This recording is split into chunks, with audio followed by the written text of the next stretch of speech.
So my challenge to you is, what if you didn't have to do anything about anything at all? Nothing at all to do, nothing at all to do about anything. Yes, make a cup of tea because that doesn't give you any trouble. Whatever it is you have to do, answer the phone, make this appointment, whatever. But it does not accompanied by this idea that there is something that I need to do to be stable in the awareness, because I tell you that is a trap. Forget about it. If you touch this idea, you believe it instantly into existence.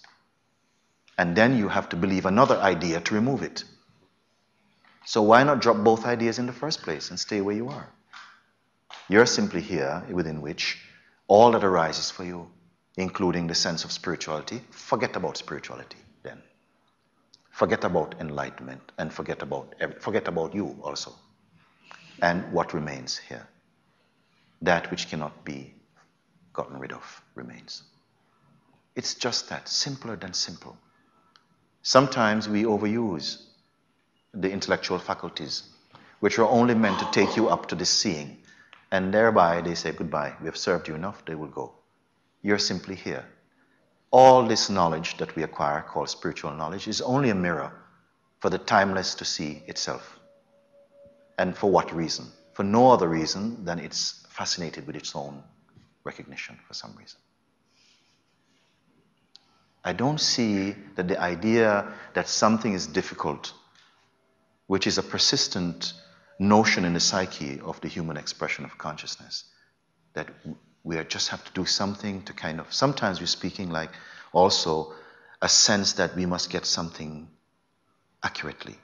So I said, no, there's no accuracy in the self. Or everything is the self.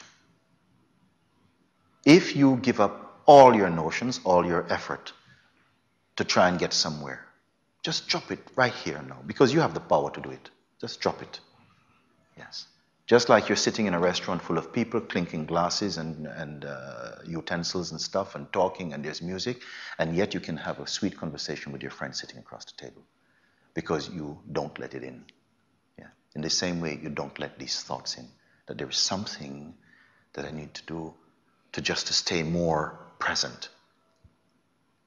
And the minute you are without this thought, the recognition is here. You know what?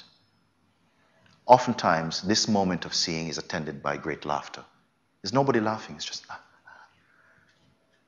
It seems too simple to be true. Because how many books, how many libraries, how many CDs, how many teachers, how many stories? Can it all be pointing to this simplicity? My God, what a joke, what a strange thing. That I simply am. Some full acceptance of this ever-present truth happens, as it were. We can give it the title of grace or sort of benediction or whatever it is, but it simply happens. And this movement that there is something that needs to be corrected, yes, at times I can say this, because another time I might tell you, you know what, you need to stop doing that and do this. And there has to be that flexibility, that openness, which is present in the beingness, to actually hear that and see the sense in that in the moment, and still see that although you have to do something to see that, actually you have to do nothing to be that. So this is a kind of paradox that seems to happen. And we are mostly molested by these thoughts that something gets in the way. Yes. So there's a time when I'll tell you, yes, in the moment this thing seems to be in the way. And I'll also ask you, in the way of what? Yes. And what is witnessing the sense of this obstruction being in the way of what? We have said that awareness cannot be on the other side of working through any process or practice. It has to be that in which even the very idea, the striving, the first thought happens already in the awareness. So any journey from that thought onward can only happen in awareness, but cannot be taking you to awareness as an objective goal.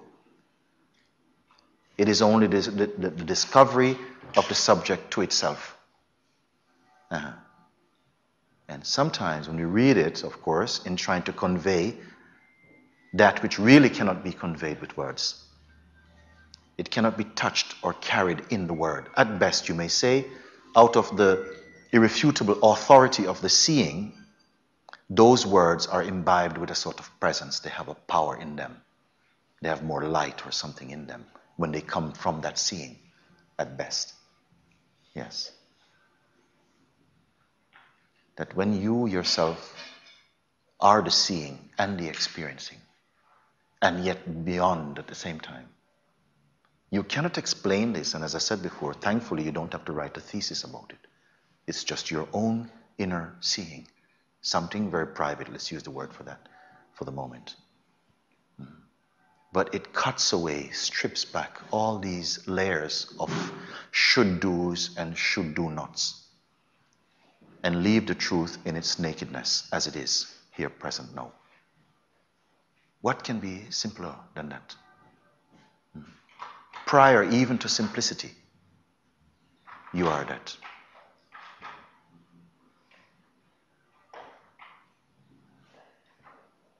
Our minds are really enjoying this complete rest. When the mind is in complete rest, meaning that it's not carrying any intention, any notion that there's something to be attained in order to be something, it spontaneously is one with self. It is self is self.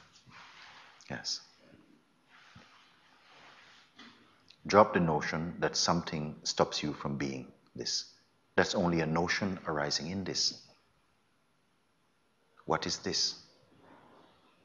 And who is there outside of this to know it?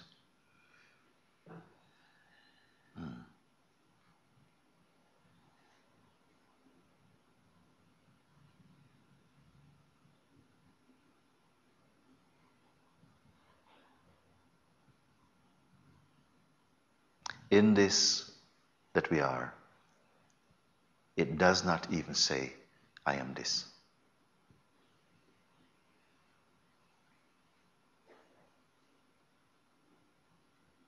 This is why I said, missing the obvious. Because we engage with some construction about what this must be. And then looking at your mind and your conditioning, you feel unworthy. I'm not worthy of that, actually. You identify with that, which gives a sense that you are less than. Because as long as there's a search, there is a sense something is missing. Therefore, this is why they're searching.